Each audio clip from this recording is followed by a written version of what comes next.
At his absolute peak, Nas Daily would pull nearly 300 million views and hundreds of thousands of subscribers each and every month. But after being exposed by the internet, it dropped by over 90%. We're going to cover exactly how Nas Daily's reputation completely got destroyed over the course of his career, and his 4-part response video is absolutely no better, where all he did was build up the steaming pile of hate towards him. Hi, you're watching InDart. Every week I'm uploading a brand new YouTube documentary, and today we'll be discussing the brutal and downright catastrophic cancellation of Nas Daily.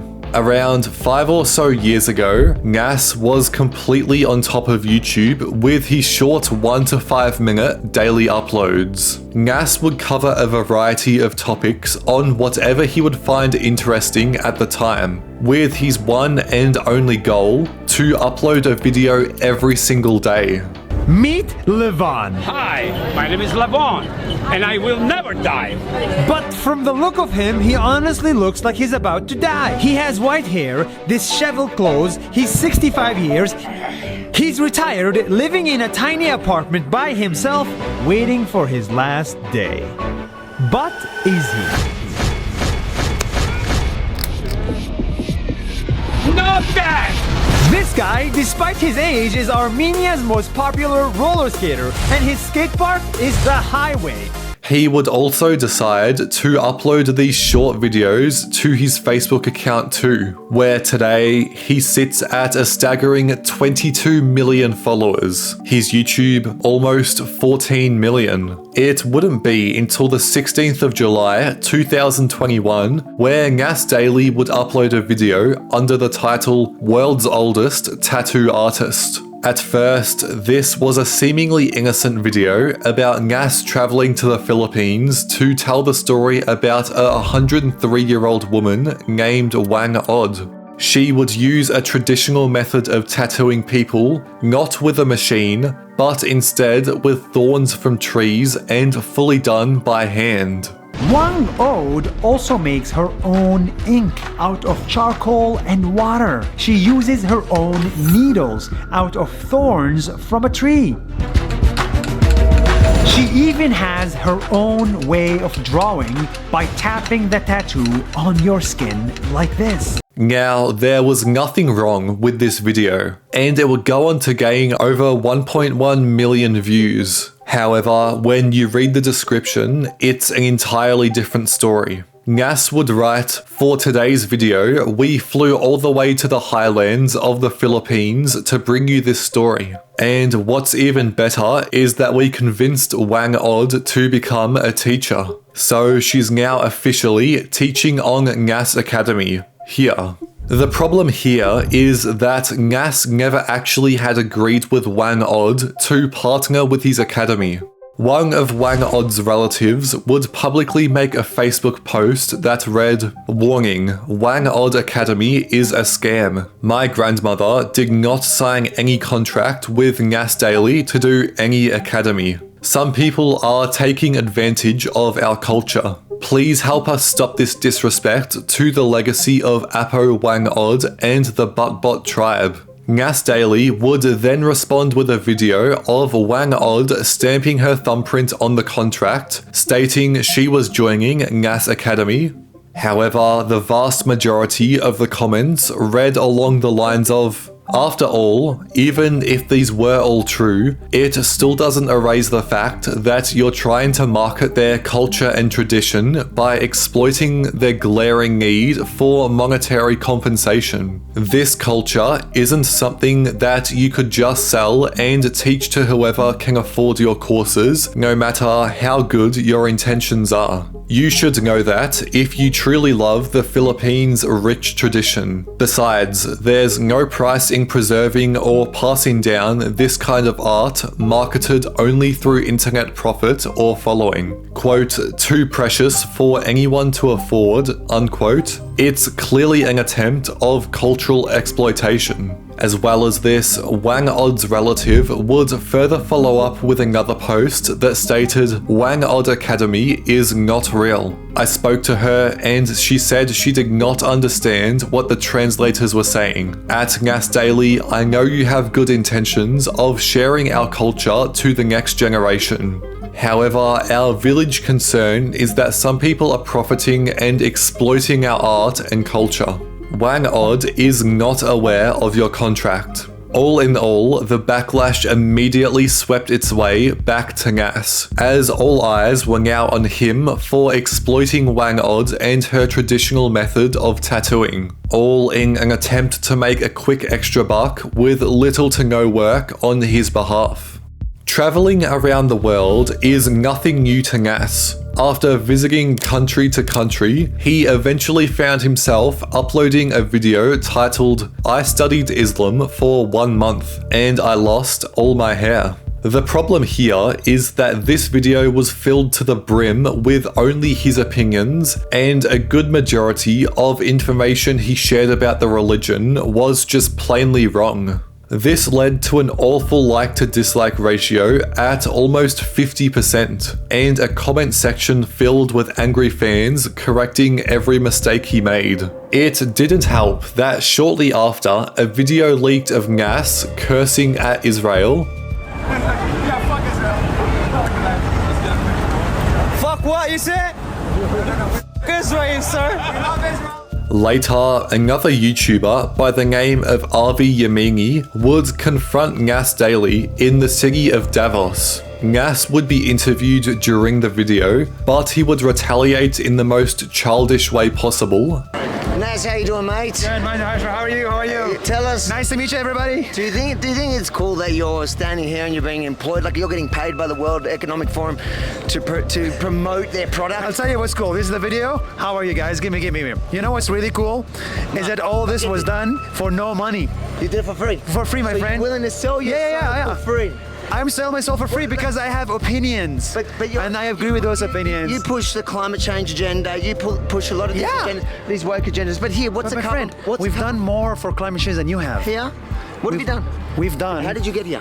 We've done more for climate change How did than you you get have. here? How did you get here? Okay, see you later. Nas, how did you get here? How did you get here? How many in your entourage? This was yet again matched with another scandal when Avi was interviewing the Prime Minister. When I first got to Davos, he confused me by interrupting my interview with the Luxembourg Prime Minister and then running away. So is he annoying you? Is he annoying you? No, it's still okay. Okay, because this is Nas Daily. He's a listen, Nas Daily. This guy's annoying.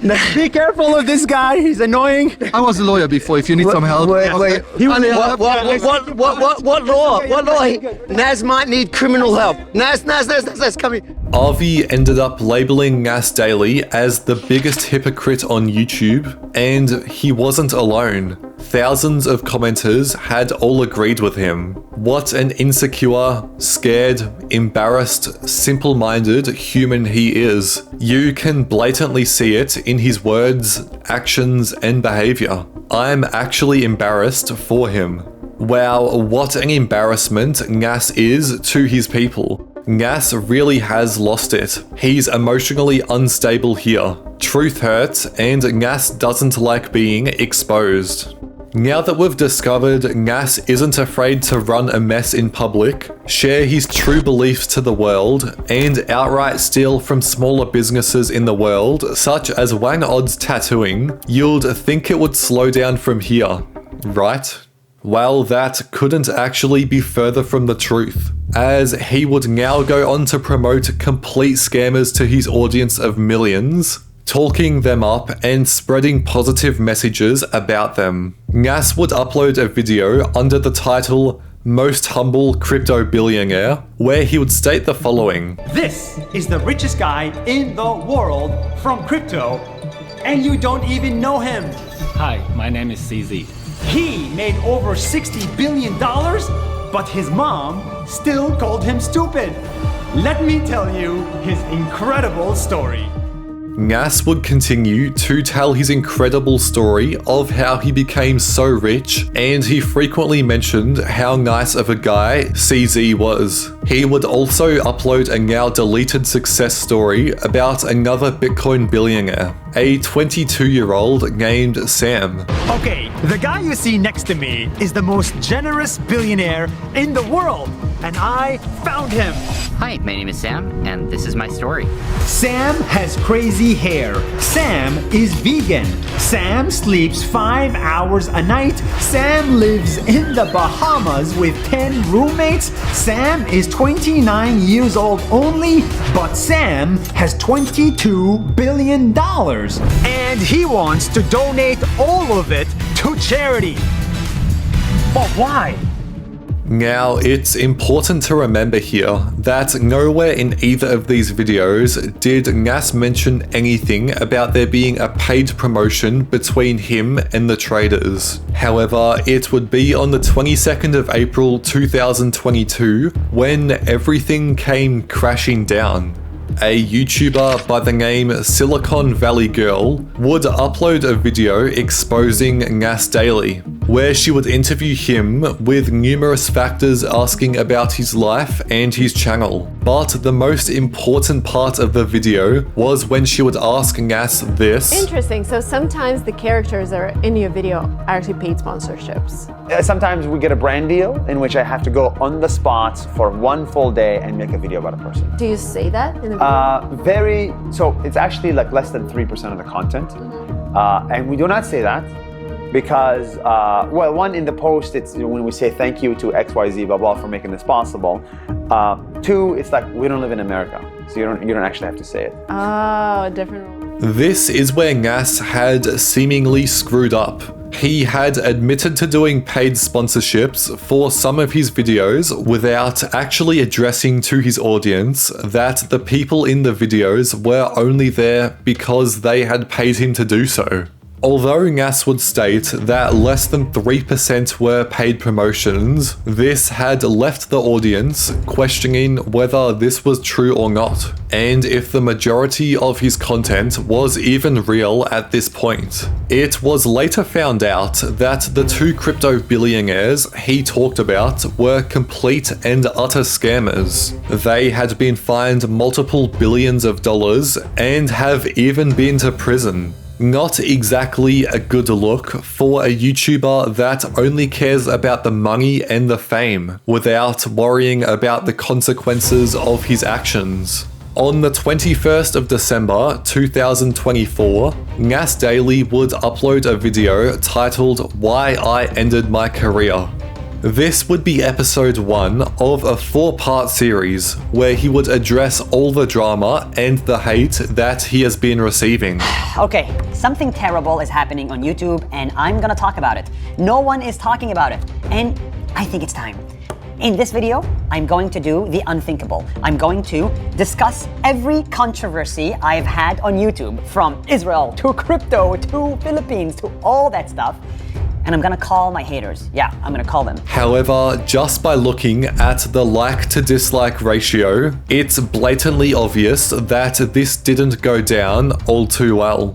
Throughout the 26-minute video, Nas would attempt to state how he was in the right for everything he has been criticized for, but ultimately nobody ended up believing him, as to sort out some of the controversies, he would call people on his own team where they would state he was in the right. Of course, a lot of people got angry about this, Alex and Lisha, because it shows Nas Daily as the villain. It's the evil. Oh, they're very evil. So what is the context here? Now blow my mind. Tell me the context. The context is, it wasn't Cipher who arranged the shoot, it was actually me. Oh my god, Lisha, what the hell? You are exploiting the... Nas would go on to upload 3 more parts after this, with each providing very minimal value to his audience and all still receiving dislike ratios of up to 75%. It's evident that the entire YouTube community utterly despises his presence on the platform, and they can't let go of the mistakes he has made in the past. Ultimately, Nas seems to be oblivious and completely carefree of the situation, as he has now began sending out false copyright strikes to creators who talk about him online.